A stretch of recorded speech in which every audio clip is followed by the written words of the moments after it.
bersihkan, keluarkan, dan masukkan. Gitu loh. Menyembuhkan penyakit. Yang ini merupakan salah satu terapi yang luar biasa.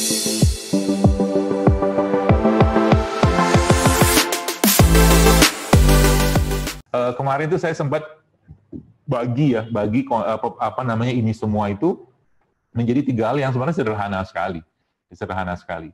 Ya, yang pertama itu kan bersihkan. Jadi kan kalau ada baca postingan saya itu BKM tuh, bersihkan, keluarkan, dan masukkan. Gitu loh konsepnya. Nah, apa yang kita mau bersihkan? Badan. Makanya salah satu konsep detox paling baik yang perlu kita kuatkan ya di era sekarang ini adalah berpuasa.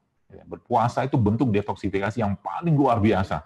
Ya, mulai dari kolesterolnya, risetnya juga sudah ada darah tingginya, ya, tensinya, semua, ya, bahkan kasus-kasus autoimun pun itu ternyata dengan puasa itu diperbaiki. Kenapa? Karena memang konsepnya tanah. Manusia kan Allah ciptakan dari tanah. Walaqad khalaqnal insana min sulalatin min tin. Tanah itu kalau sudah banyak sampah-sampahnya gitu kan, maka harus dibersihkan. Kayak orang mau gemburkan tanah, dikasih pupuk gitu. Makanya bahasa dalam Al-Quran, istrimu adalah ladang-ladangmu, tempat bercocok tanam. Jadi maksudnya bahasanya itu apa? Ya, sperma itu bisa tumbuh di ladang yang subur. Spermanya juga baru bisa tumbuh kalau spermanya bagus, maka dibenerin dua-duanya. Ya tidak heran beberapa yang saya share itu orang-orang yang mau promil itu saya katakan coba puasa, saya katakan. Judulnya mau memperbaiki badan, subhanallah malah dapat hamil, dapat hamil ya, seperti itu. Jadi hal-hal seperti ini sebenarnya yang semakin kita paham ya, semakin kita akan merasakan bahwa ternyata mengobati itu mudah sebenarnya. Ya. Nah, tadi kan saya katakan bersihkan. Nanti kita akan bahas bagaimana kita meningkatkan daya tahan tubuh kita di era COVID kayak begini dengan menggunakan bahan-bahan ini sebenarnya. Insya Allah cukup. Asal apa? Asal tenang. Ya, asal tenang. Ini yang jadi masalah sekarang. Orang kan parno luar biasa. Waspada perlu, Pak, Bu. Ya, tapi ketakutan tuh jangan, karena ketakutan bisa melemahkan atau menurunkan sistem imun kita. Ya. Dengan atau tanpa adanya COVID ini, kita tetap pasti akan mati kok. Ya. Pasti mati, tenang aja. Mau termasuk juga perempuan-perempuan yang menggunakan bahan-bahan anti-aging segala macam, pasti tua, tenang aja. Padahal gitu, ya, pasti tua.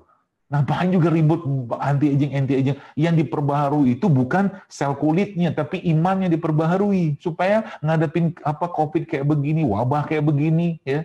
Bukannya was-was cemas luar biasa, ya. Sehingga akhirnya apa? Jadilah kayak sekarang, orang akhirnya ketakutan, kecemasan. Ya. Seperti itulah. Maka akidah itu menjadi sebuah hal yang sangat penting ya dalam kesehatan ya. Nah, itu yang kita sekarang itu, kalau boleh saya bertanya sedikit itu kan, dunia pengobatan modern yang digaung-gaungkan saat ini Bapak sekalian, sampai detik ini kalau kita lihat ya, hipertensi kita belum selesaikan hipertensi. Coba lihat, diabetes kita belum selesaikan diabetes. Cobalah pikir. Ada yang paham lah, mungkin ada yang ditanya obat diabetes apa? Nggak ada, paling mengontrolnya saja. Kan gitu kan bahasa kita kan selama ini kan. Kita sering katakan bahwa ya namanya katakanlah hipertensi, kemudian atau mungkin diabetes, kemudian autoimun, nggak ada obatnya semua. Terus kita ngapain selama ini gitu loh? Ngapain kita selama ini? Berarti ilmu yang kita dapatkan itu tidak kita cocokkan atau tidak kita selaraskan dengan apa yang disampaikan oleh baginda Nabi SAW. Nabi bilang apa? Hanya 2 penyakit yang nggak bisa sembuh. Ya, yaitu apa? Tua dan mati. Kan gitu kata Nabi. Maka Rasulullah SAW, ya Bapak sekalian, ketika Abu Salamah sakit parah itu, ya, sakit parah, maka apa yang beliau sampaikan? La ba'sa, tohur, insyaallah, kata Rasulullah. Tenang aja, santai, tenang. Pasti sembuh, kata Rasul. Ya, ini akan membersihkanmu. Nah, itu sakitnya parah. Terus Nabi keluar dari rumahnya Abu Salamahnya meninggal. Coba Anda bayangkan, sekalian. Di saat kondisi genting seperti itu pun, Nabi kita alaihissalatu wassalam memberikan kalimat yang positif kepada orang sedang sakit. Jadi kalau ada orang tanya, apa obat diabetes ada sembuhnya, diabetes itu ada obatnya nggak? Insya Allah ada. Jawabannya gitu aja. Jadi orang tenang gitu kan. Ya. Darah tinggi ada obatnya nggak? Ada. Obatnya apa? Di salah satu dari apa-apa yang Allah ciptakan di atas muka buminya ini. Ya, dari salah satu dari apa yang Allah ciptakan di atas muka bumi, disitulah ada obatnya. Nah, gitu kan sebenarnya kan. Maka kata Nabi, katakan likulli da'in dawaun, kata Nabi, setiap penyakit itu pasti ada obatnya. Dan ada orang yang mengetahuinya dan ada orang yang tidak mengetahuinya. Ya, Masya Allah. Jadi, Bapak sekalian, dari situ saya mulai, oh begini ceritanya ya, oh begini ceritanya memperbaiki badan kita. Karena apa? Konsep holistiknya itu kita pakai di sini. Ya, contoh, kalau Anda tanya, mungkin kalau kita bertanya, misalkan sebelum mungkin tomat itu kan punya senyawa anti kanker kalau nggak salah namanya lycopene.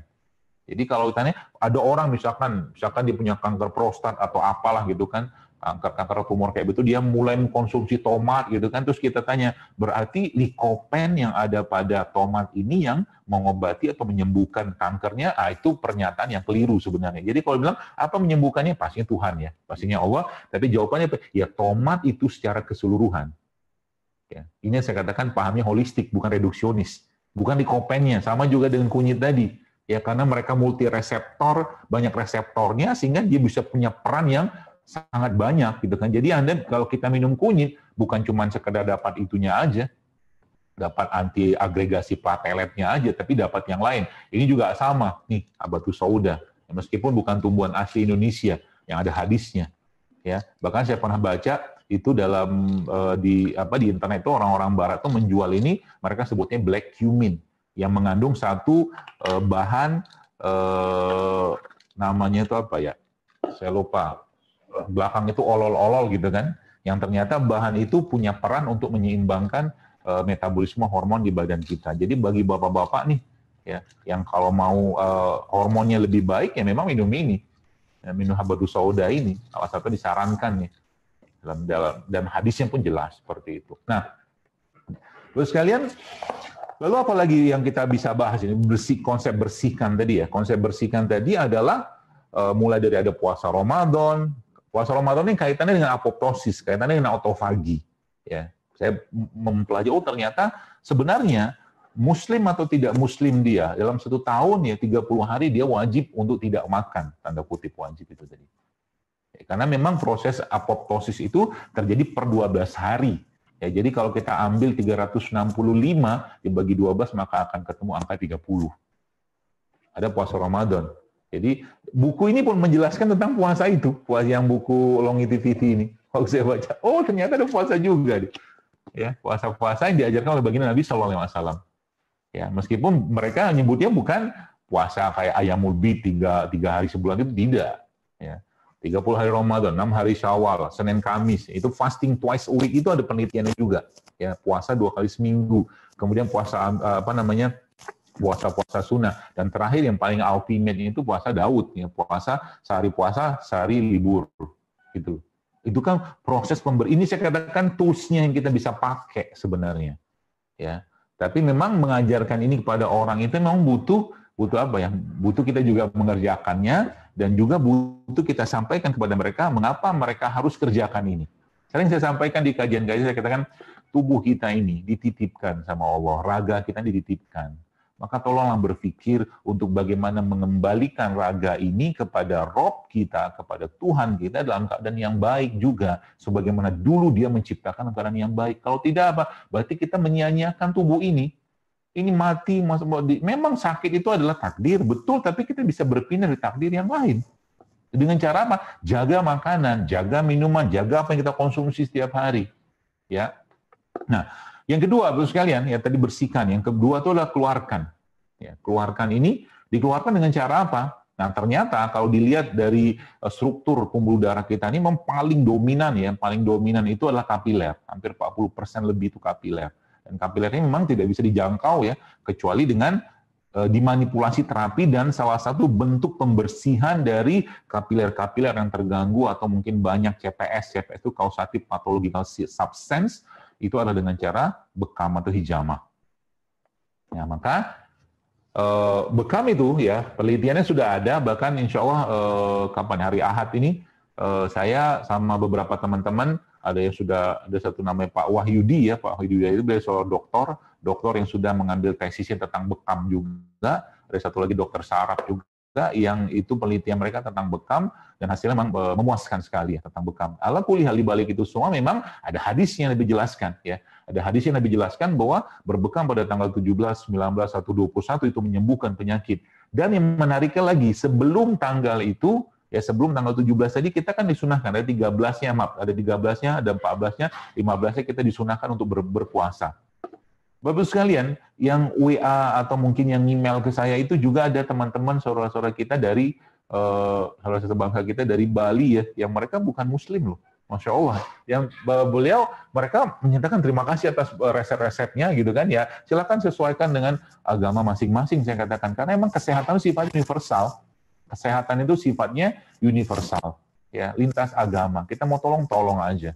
Ya, seperti itu. Karena apa? Kita minta pada Allah agar ilmu tadi saya katakan itu bermanfaat sebanyak-banyaknya bagi orang lain gitu kan. Bukan cari gelar, bukan cari pangkat, bukan cari jabatan yang saya katakan sekali lagi nggak menyelesaikan masalah.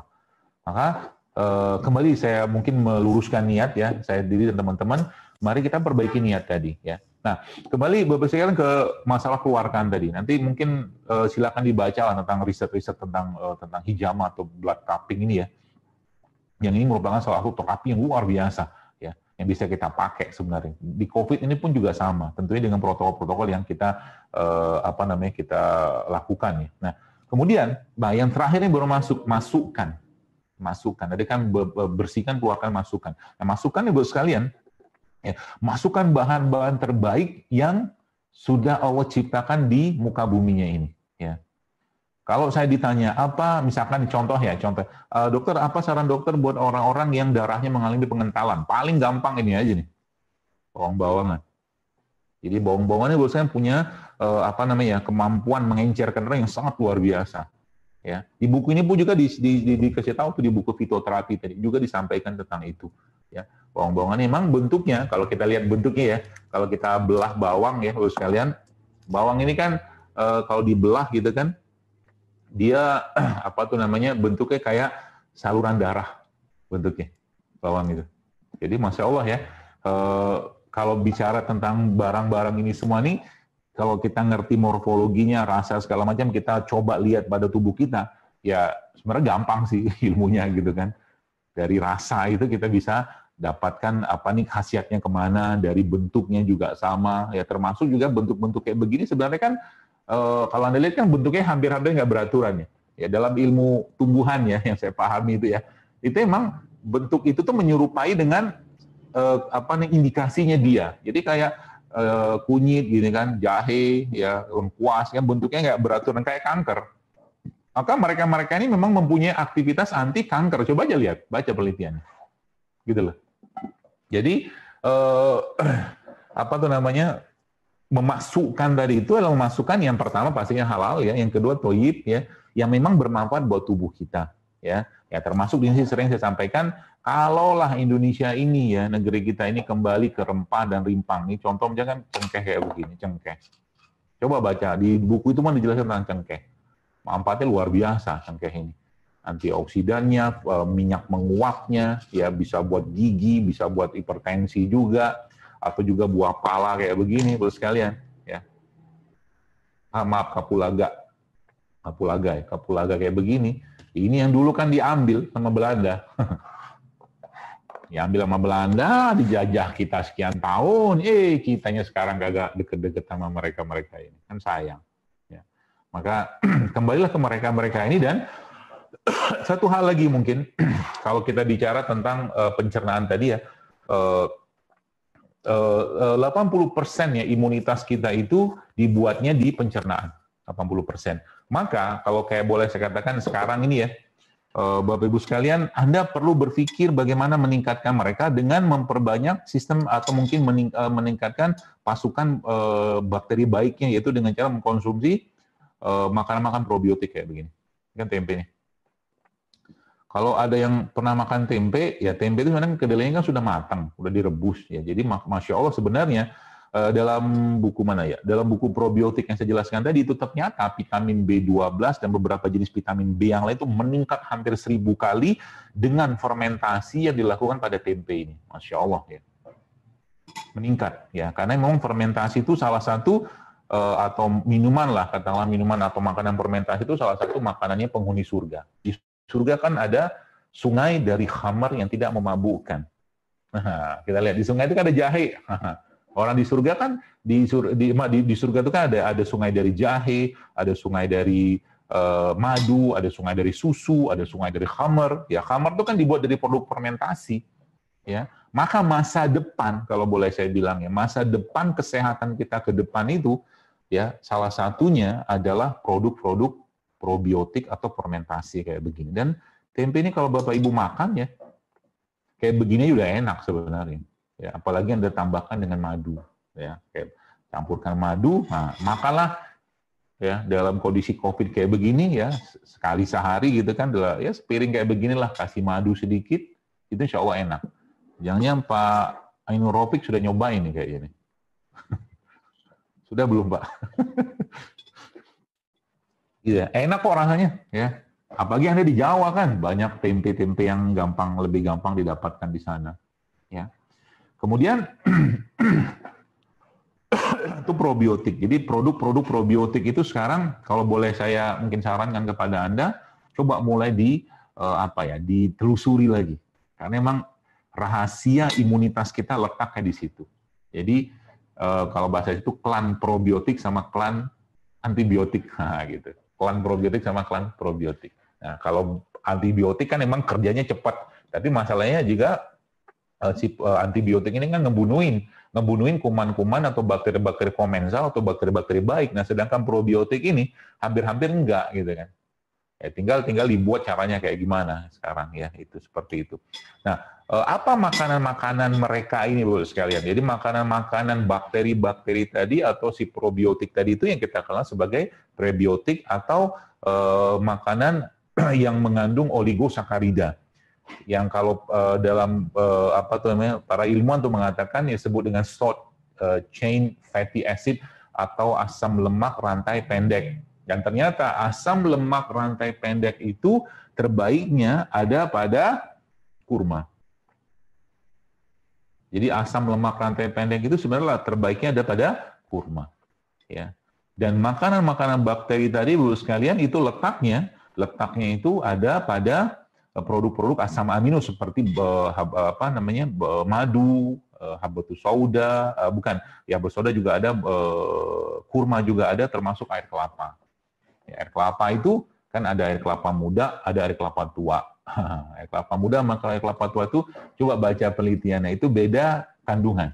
Ya, jadi yang kalau udah sepuh-sepuh, senior-senior gitu kan, yang minumnya air kelapa tua.